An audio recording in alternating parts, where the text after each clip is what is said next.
ណាខ្ញុំកណ្ណាសូមនមស្ការនិងសូមចម្រើនពរចំពោះលោកម្ចាស់និងញាតិញោមទាំងអស់ជាផ្សេងញោមចាត់ទៀនចាត់សទ្ធាដែលបានចូលរួមបច្ច័យបំពេញបុណ្យឆ្លងកត់ជាមួយខ្ញុំកណ្ណាអាត្មាភាពនៅវត្តអូច្រាហេតុក្នុងនេះគឺជាការ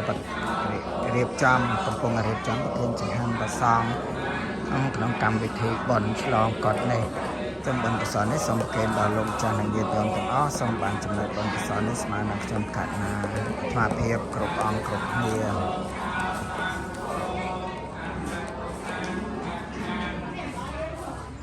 បុណ្យកុសលនេះក៏សូមប្រគេនដល់លោកម្ចាស់និងញាតិញោមទាំងអស់ជាចាស់ទៀមចាស់សទ្ធាសូមឲ្យបាននៅ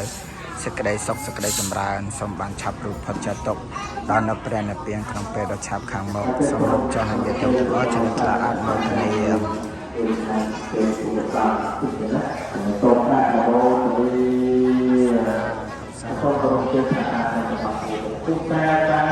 ឧកាសាខ្ញុំសូមគោរព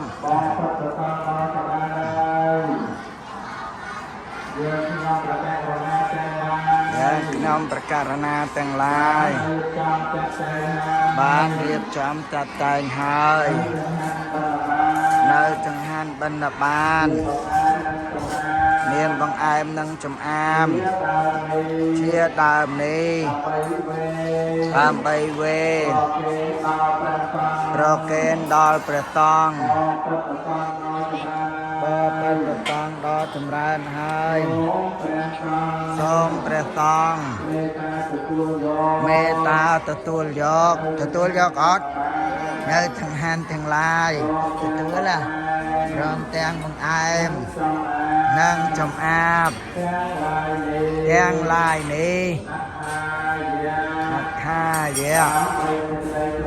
ដើម្បីសេចក្តីចម្រើនហេតាយៈដើម្បីជាប្រយោជន៍សុខាយៈដើម្បីសេចក្តីសុខ